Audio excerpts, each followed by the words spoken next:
Bueno, muchas gracias al Servicio de Docencia e Investigación por invitarme a poder esta tarde hablarles un poco y aprender un poco de lo que es la hemorragia digestiva en niños. Bueno, clásicamente la hemorragia digestiva se divide en dos. La hemorragia digestiva alta y la hemorragia digestiva baja. La hemorragia digestiva alta es la que se produce desde la boca hasta el ángulo de Treis, que es la unión entre la segunda y tercera porción del duodeno. Y la hemorragia digestiva baja es la que se produce debajo de este, ¿no? Incluye todo el intestino delgado, el colon, el recto y el ano. Para poder aprender un poco de hemorragia digestiva alta, tenemos que reconocer los términos adecuados de la presentación del sangrado, ¿no? Básicamente tenemos que saber tres términos. Primero, ¿qué es la hematemesis? La hematemesis es el vómito de sangre. También puede ser un vómito de sangre del tipo de la borra de café. Cuando observamos un vómito rojo brillante, indica básicamente un sangrado rápido o muy reciente. Y si el sangrado es de tipo café molido, borra de café, generalmente nos indica una tasa de sangrado un poco más lenta. Y esto se produce por el efecto ácido gástrico en la sangre. El segundo término que tenemos que conocer es la melena, que son las heces negras, alquitranadas, pegajosas, ¿no? Muy diferente a lo que es la hematoquesia, que es la sangre de color rojo brillante o rojo granate, o coágulos frescos eliminados por el recto.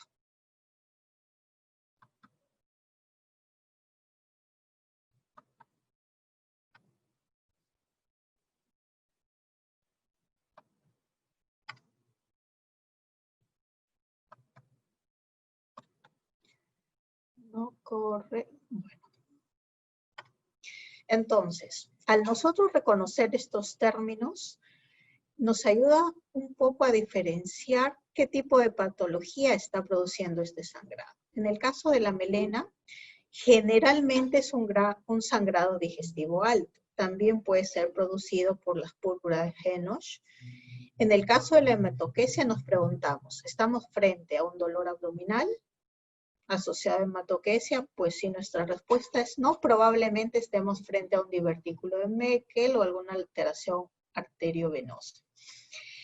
Si nosotros presentáramos dolor abdominal, nuestro cuadro diferencial cambia bastante, ¿no? Esto puede ser una púrpura, puede ser un síndrome urémico hemolítico, podría ser una enfermedad inflamatoria intestinal o podría ser una alergia a la proteína de la leche de vaca.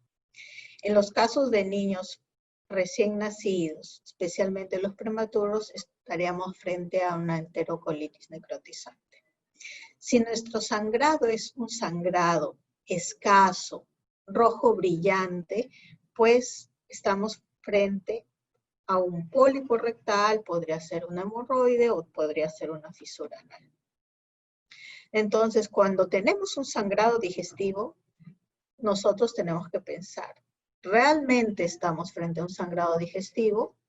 ¿O esto es una epístasis?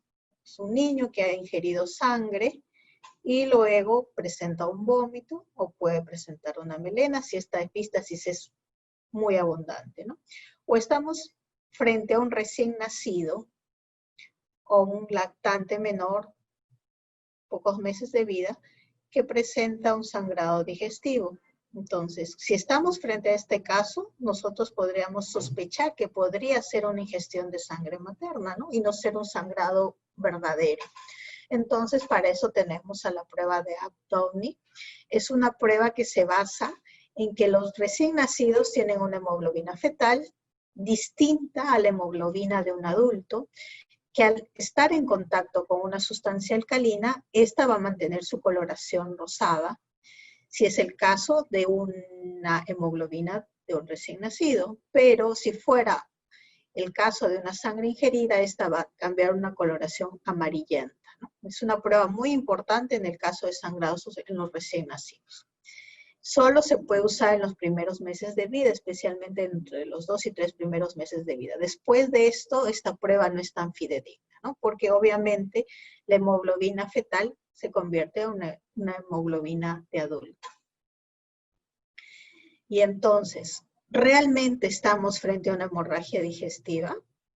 Muchas veces nos llegan a la emergencia con la sospecha de hemorragia digestiva, pero en realidad podría ser una ingesta de algún alimento que pudiera haber hecho algún cambio en la coloración de las heces, o podría ser alguna ingestión de algún fármaco, ¿no? En este cuadro nosotros podemos ver que ciertos antibióticos podrían cambiar la coloración de las deposiciones y ponerlas color rojo, o ponerlas como color sangre fresca, especialmente el antibiótico cefnidir.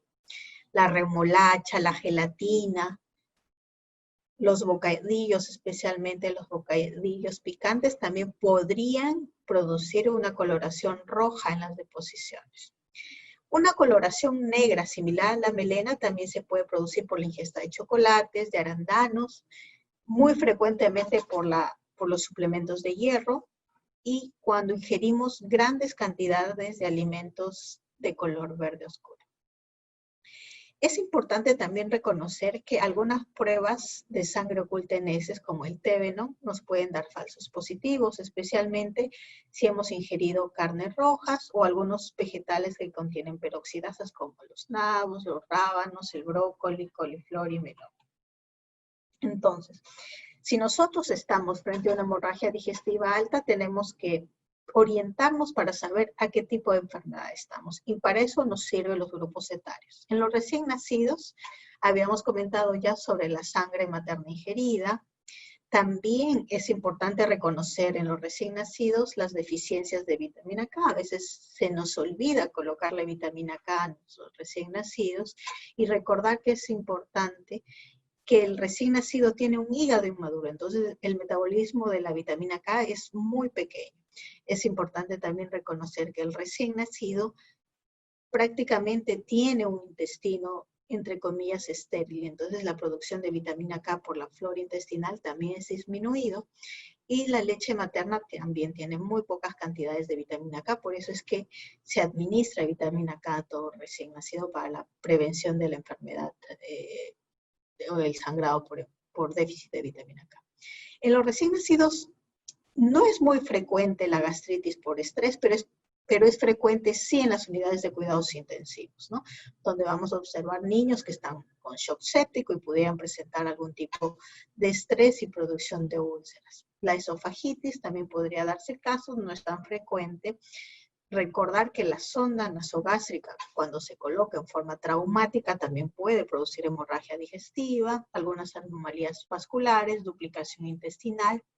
En estos chicos con infecciones severas, también las coagulopatías están presentes y podrían debutar con un cuadro de hemorragia digestiva. En los niños que ya están ingiriendo fórmula o tienen algunos factores de riesgo, la colitis asociada o la enteropatía asociada a la proteína de la leche de vaca también podría producir una hemorragia digestiva alta, pero no es tan frecuente, porque generalmente la intolerancia a la proteína de la leche de vaca, la alergia a la proteína de la leche de vaca produce una hemorragia digestiva baja. Cuando estamos frente a los infantes, ¿no?, la gastritis por estrés o las úlceras podrían presentarse especialmente, como había comentado, en niños con infecciones severas. La enfermedad ácido péptica asociada al Helicobacter pylori de igual manera. Y acá entra a tallar las lesiones asociadas a los vómitos, ¿no?, que son el síndrome de Marjorie-Weiss. Las anomalías vasculares también están presentes. En el caso de que tengamos hipertensión portal, la producción de varices esofágicas, malformaciones como membranas duodenales, obstrucción intestinal. En los niños más grandes y en los adolescentes entra a tallar también la ingesta de cuerpos extraños, las vasculitis y las enfermedades inflamatorias intestinales, como la enfermedad de Crohn. Entonces, habíamos comentado que en el recién nacido, la hemorragia por deficiencia de vitamina K, las úlceras por estrés, las malformaciones congénitas, la coagulopatía Y por último, una hemorragia digestiva alta por alergia a la proteína se puede dar, pero es mucho más frecuente la hemorragia digestiva baja. El síndrome de Marjorie-Weiss generalmente son sangrados pequeños, ¿no? Se autolimita. Muy pocas veces el sangrado puede ser extenso. Es importante también en estos chicos y adolescentes descartar la ingesta de cuerpos extraños, especialmente las pilas, ¿no? En raras ocasiones el daño tan severo que produce el cáustico de estas pilas pudieran erosionar el esófago y alcanzar a la arteria aorta y producirse una fístula aortoesofágica que tiene una mortalidad muy alta, ¿no? Entonces, es importante siempre sospechar también, si la causa no está muy clara de sangrado, la ingesta de cuerpos extraños. La esofagitis o reflujo también es una causa importante. El uso de antiinflamatorios no esteroideos también está asociado, y en los adolescentes siempre es importante consultar sobre el consumo de alcohol. Estos chicos generalmente empiezan a consumir alcohol durante los primeros años del colegio, entre 12 y 13 años, ¿no? Y es frecuente también verlos en la emergencia por cuadros de hemorragia digestiva. También es importante evaluar si estamos frente a una gastritis o una úlcera péptica por Helicobacter pylori o una infección viral, especialmente en los pacientes inmunodeprimidos, ¿no? Especialmente por el citomegalovirus. Entonces, acá en esta diapositiva podemos observar las lesiones, ¿no? Que frecuentemente vemos nosotros cuando realizamos alguna endoscopía, ¿no? La presencia de úlceras. Este es un esófago con marcada inflamación y signos de sangrado reciente. Esto es una úlcera un poquito más antigua, probablemente tenga 24 o 48 horas. Estas son lesiones vasculares, ¿no? Que requieren un tratamiento térmico especial, y esta es una úlcera reciente, una úlcera con sangrado reciente. Recordar también que el consumo de pastillas pueden producir una lesión directa en la mucosa esofágica, ¿no? Especialmente cuando ingerimos tetraciclinas como la doxiciclina o la minociclina, que frecuentemente están indicadas en dermatología para el tratamiento del acné. El uso de aspirina, el contacto de la aspirina con la mucosa esofágica o con la mucosa gástrica también puede producir sangrado directo. Generalmente estos chicos van a presentar odinofagia y luego esta puede producir una hematemesis. La esofagitis infecciosa también en los inmunodeprimidos puede ser debido a cándida, puede ser debido a citomegalovirus o herpes simple. Y el sangrado por varices esofágicas, ¿no? Es un tema bastante preocupante, especialmente en nuestro instituto, porque manejamos muchos niños que tienen enfermedades hepáticas preexistentes y por consiguiente pueden tener una hemorragia aguda, ¿no? Estos chicos presentan hipertensión generalmente, y esto ¿cómo lo vamos a determinar en la emergencia? Por el examen físico. Vamos a encontrar esplenomegalia, vamos a encontrar trombocitopenia, y también pues, no podemos encontrar antecedentes de enfermedad hepática, y esto se puede deber a que estamos frente a un síndrome de Budd-Chiari, que es una trombosis de las venas suprahepáticas, o una trombosis de la porta, ¿no? Que no hay una enfermedad hepática preexistente, pero sí podemos tener antecedentes de cateterismo umbilical y sepsis durante el periodo de... Vamos a silenciar porque está escuchando, estamos escuchando... Iván, corruptos, sí, ya están en las cámaras, ya está llamándole a la misma porque me dio su dijeron, dos representantes, misma, corre tú, dile que nos hemos copiado, que no sé qué, y no bajan, y me dio su gelatina. ¿Y fue? ¿Antes de entrado? Sí, fue así de entrado, pues yo había venido toda la prensa, sí, con sus trípodes, y estaba en un lado. Pero felicidades en hablar, ¿no? Como esas periodistas, ¿no? Sí, ¿cómo es posible? Pero ¿por qué las han excluido? Pues mismo, porque los de nosotros son unos corruptos. Vamos a fijar.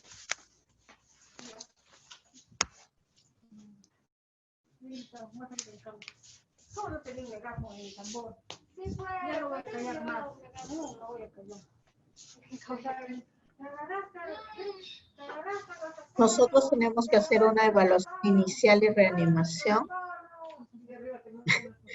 Si es que no silencian sus micrófonos, no voy a poder continuar porque se escucha mucho ruido. Bueno, entonces, dentro de nuestra evaluación inicial, frente a un sangrado digestivo alto, nosotros tenemos que evaluar, antes de mandar cualquier interconsulta al gastroenterólogo, evaluar a nuestro paciente. Nuestro paciente, en qué estado hemodinámico se encuentra, ¿no? Y para eso tenemos que valorar primero la frecuencia cardíaca. Antes que la presión arterial, siempre la frecuencia cardíaca. Luego la presión arterial, ver si hay cambios ortostáticos de esta y evaluar el llenado capilar. Si nosotros tenemos un paciente con inestabilidad hemodinámica, tenemos que ingresarlo a la unidad de cuidados intensivos. Antes de pensar en la endoscopía, tenemos que estabilizar a nuestro paciente. Ya eso es muy importante, porque a veces pasa que el paciente llega con hemorragia digestiva y lo primero que se hace es llamar al gastroenterólogo y eso no es así. Lo primero que tenemos que hacer es evaluar bien a nuestro paciente, determinar en qué estado hemodinámico está, estabilizarlo, si es necesario, ingresarlo a una unidad de cuidados intensivos. Y en ese momento, cuando nuestro paciente esté estable, avisar al gastroenterólogo o al cirujano, en el caso que lo fuera, para poder evaluar la necesidad de un manejo endoscópico o quirúrgico.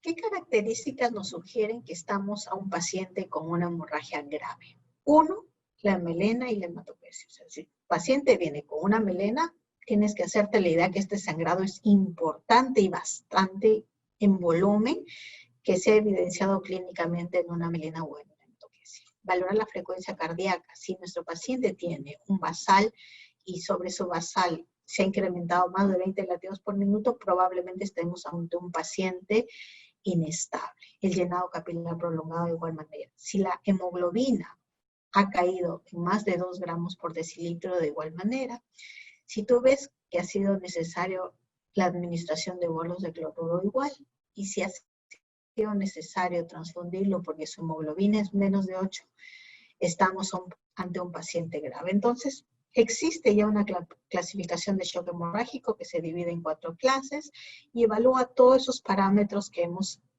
mencionado anteriormente, pero también evalúa el estado mental y la diuresis, ¿no?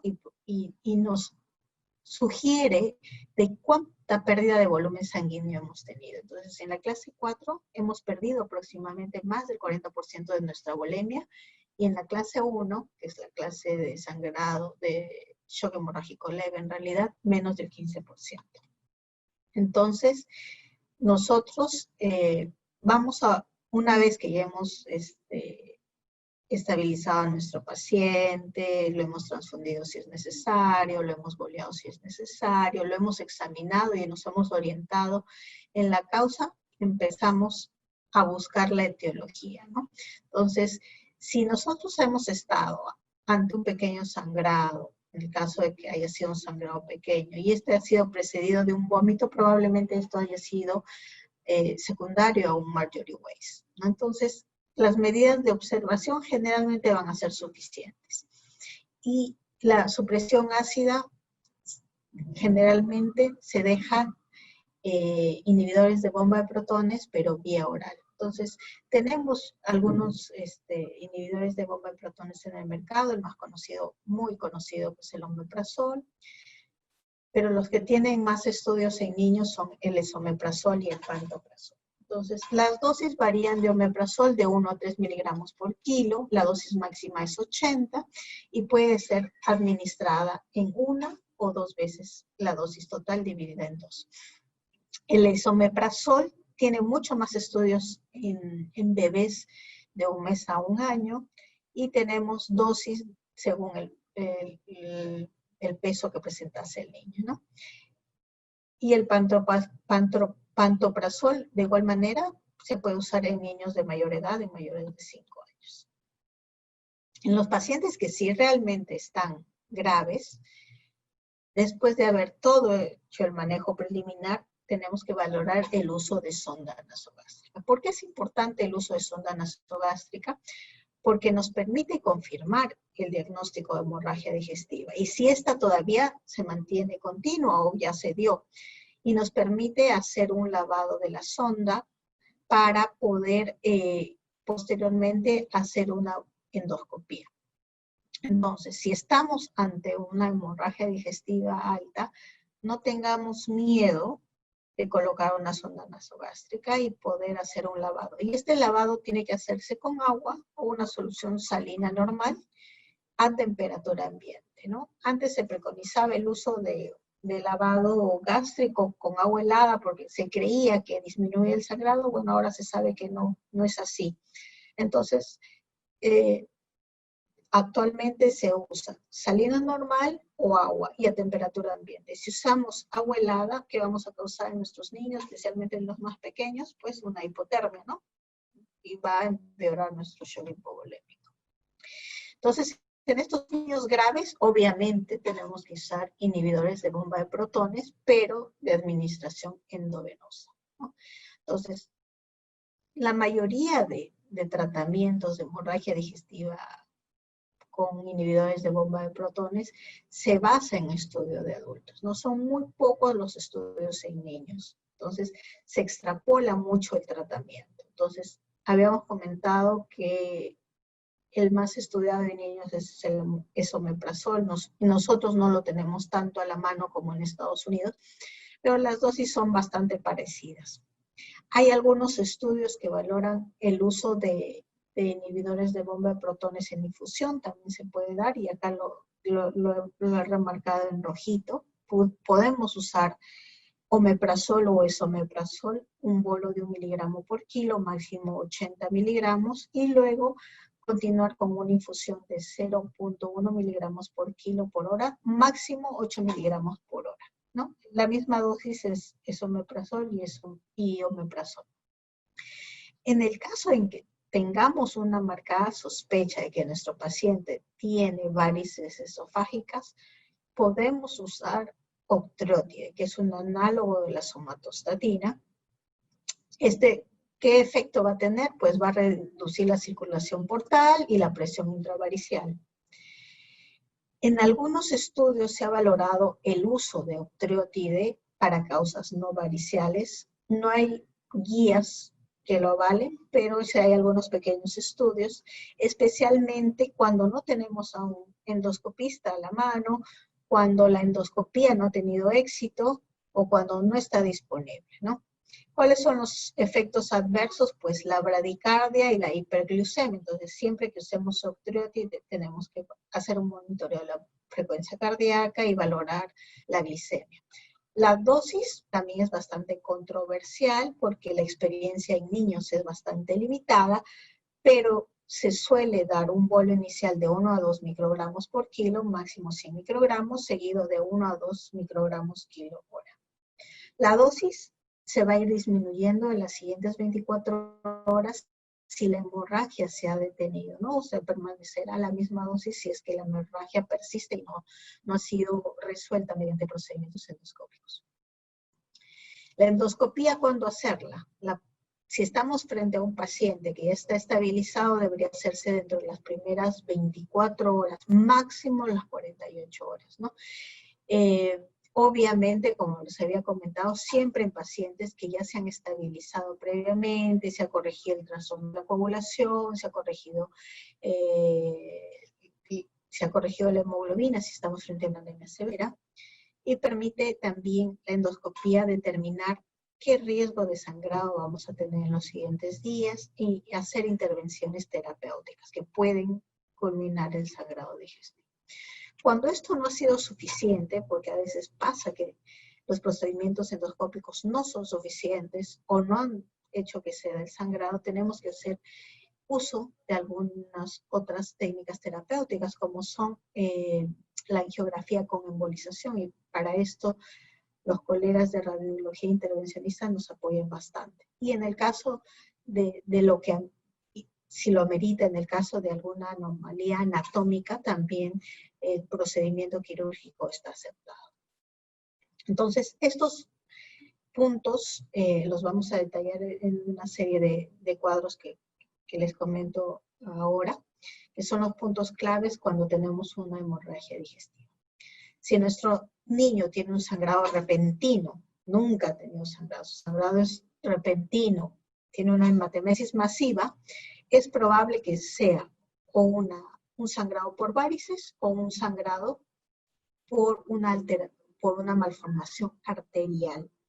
Si este sangrado, generalmente pequeño, ha sido precedido de vómitos, no hay más que decir, es muy probable que sea un Marjorie Weiss, o podría ser, en algunos casos, una lesión en el esófago o una gastritis.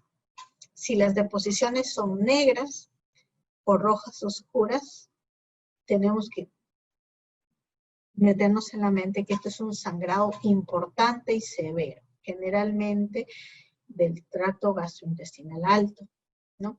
Pero a veces pasa que hay un tránsito lento, entonces podría ser del tracto gastrointestinal inferior. La hematoquesia, ¿no? Que es la sangre roja, brillante, con coágulos, también generalmente va asociado a hemorragia digestiva baja. Pero si el tránsito es muy rápido, especialmente en los recién nacidos, que el tránsito intestinal es muy rápido, podría ser una hemorragia digestiva alta. Si hay síntomas acompañantes como dolor en epigastrio, acidez, probablemente sea una úlcera, podría ser una esofagitis. Si hay vómitos e intolerancia a alimentos, muchas veces estos están asociados a alergia a la proteína de la leche de vaca. Si hay odinofagia, puede ser que haya una lección directa por algún consumo de pastillas, un cuerpo extraño, especialmente en los niños inmunodeprimidos, que haya cándida, haya herpes o haya citomegalovirus, ¿no? Una esofagitis por alguna de estas causas. Si hay ictericia, es probable que estemos frente a un paciente con varices y que tenga hipertensión portal. Valorar siempre la epístasis, ¿no?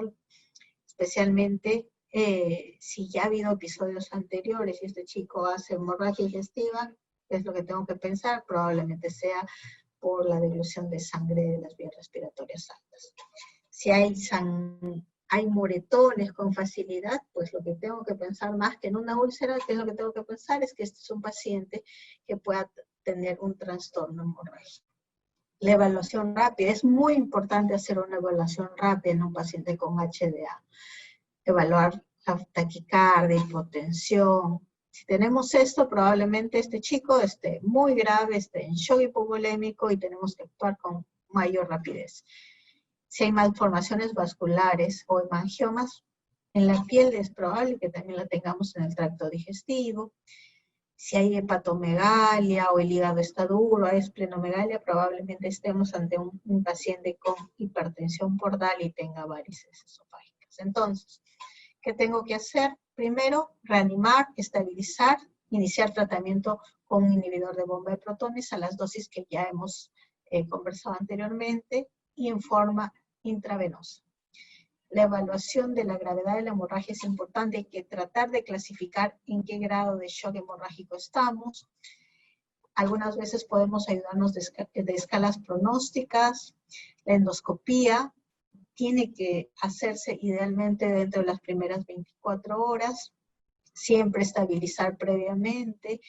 Nosotros los gastroenterólogos ya tenemos nuestras técnicas de manejo terapéutico y también estratificamos el riesgo de resangrado en las siguientes 24 o 48 horas, ¿no? En relación a la hemorragia digestiva baja, ¿no? Generalmente vamos a ver niños con sangre roja brillante, puede ser abundante o escasa, y es muy importante siempre evaluar las deposiciones, evaluar los pañales que traiga la mamá, y si es posible, si hay dudas de que sea sangre, pues al realizar alguna prueba para verificar que esto sea sangrado. Al igual que la hemorragia digestiva alta, En la hemorragia digestiva baja también podemos tener etiologías por edad, ¿no? En los recién nacidos tenemos a la enterocolitis necrotizante, a los vólvulos, a la enfermedad de Hirschsprung, a la colitis infecciosa, ¿no? En los infantes entre 1 mes y 2 años vamos a tener a las fisuras, vamos a tener a las malformaciones de tipo de duplicación intestinal, divertículo de Meckel, que es muy importante poder determinar un divertículo de Meckel. Y en los niños de mayor edad vamos a tener a las vasculitis como la púrpura de Henoch, los pólipos, que también son frecuentes a partir de los 2 años, y en los adolescentes pudiéramos tener enfermedad inflamatoria intestinal. Las fisuras anales es una de las causas más frecuentes. Es por eso que es importante hacer una buena anamnesis. Generalmente son niños que van a tener sangrado después de hacer la deposición, son sangrados que cursan con dolor a la defecación, y estos se producen porque el niño tiene una gran deposición, una deposición dura, y que esto generalmente se debe cuando el bebé está introduciendo, tiene una introducción a la alimentación complementaria, está ingiriendo de leche de vaca, que son los primeros días que ingiere leche de vaca, o está empezando a hacer control de esfínteres, o tiene un ingreso escolar. Cuando tenemos fisuras anales en los adolescentes, tenemos que también pensar que esto puede estar asociado a enfermedad inflamatoria intestinal. Las colitis por alergia a la proteína de la leche de vaca no son deposiciones líquidas con rasgos de sangre, no es un sangrado puro, por decirlo así, son deposiciones con rasgos de sangre, y estas generalmente se resuelven al año de edad.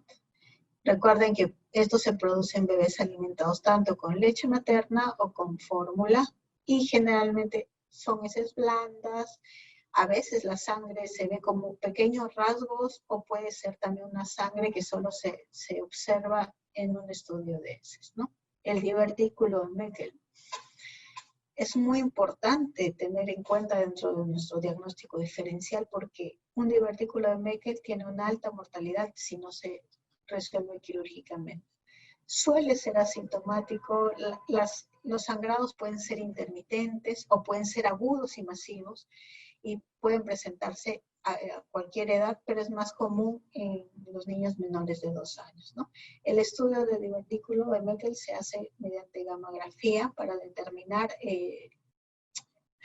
la mucosa ectópica gástrica que hay en los divertículos de Meckel, ¿no? Esta mucosa ectópica gástrica es la que produce ácido y lesiona toda la mucosa del divertículo, y se produce un sangrado importante.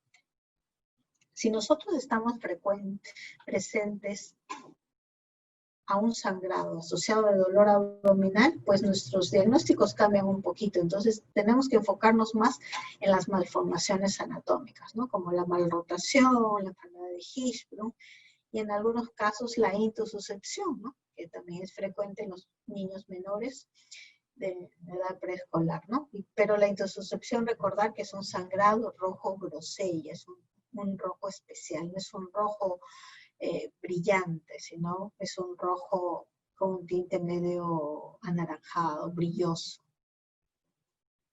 Los pólipos juveniles, ¿no?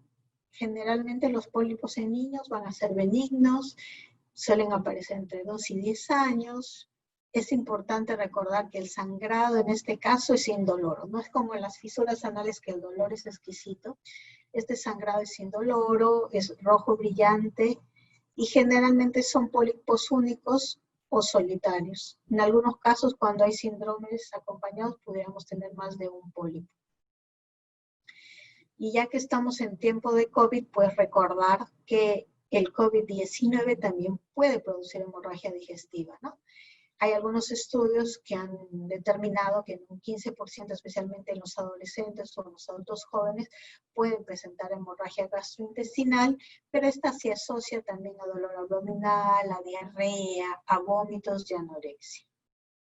Entonces, ¿qué diagnóstico diferencial vamos a tener en sangrado digestivo bajo? Especialmente si es leve o moderado, pues siempre sangre materna ingerida en los recién nacidos, alergia a la proteína de la leche de vaca, enterocolitis necrotizante.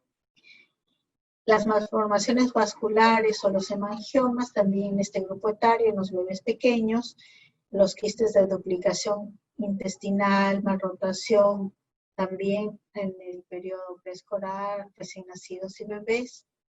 La enfermedad inflamatoria intestinal generalmente es en adolescentes o niños de mayor edad. Las fisuras anales, siempre examinar el popó. Hay que revisar muy bien la región perianal. A veces nos cuesta un poco revisar esa zona, pero nos podemos llevar muchas sorpresas. Desde fisuras anales o hemorroides en algunos casos, ¿no?, que son fácilmente tratables y no necesitan un examen auxiliar adicional. Y también revisar las deposiciones para ver si estamos frente a una intussuscepción, ¿no? Si estamos ante la sospecha de una intussuscepción, generalmente nuestro niño nos va a venir con dolor abdominal, heces de apariencia rojo, grosella, gelatinosas, y la ecografía es el estudio de imágenes que nos va a ayudar muchísimo. Si el sangrado es abundante, nuestro chico está con shock hipovolémico, siempre pensar que pudiera ser un divertículo de Meckel. Y si está al alcance de nuestras manos hacerle una gamografía, sería lo ideal. Muchas veces no está al alcance de nuestras manos. Entonces ahí entra a tallar el manejo quirúrgico. A veces el sangrado es tan intenso y no es un sangrado digestivo alto, sino se ha verificado que es un sangrado digestivo bajo. Entonces, divertículo de Meckel hasta demostrar lo contrario. Y si no tenemos un Meckel scan, el cirujano tiene que evaluar al paciente para poner en una balanza si es mejor operarlo o dejarlo morir por un shock hipovolémico. Entonces, si tuvieran algunas preguntas, estamos llanos a responderlas, y si no fuera así, este es mi correo. Si tuvieran alguna duda o algún caso clínico que quisieran discutir, estoy llana a responderlo con todo lo necesario, ¿no? Hemos terminado por ahora, y si la tuvieran, estoy llana a responder todas sus dudas o preguntas al correo que les puse acá. Muchas gracias por su participación.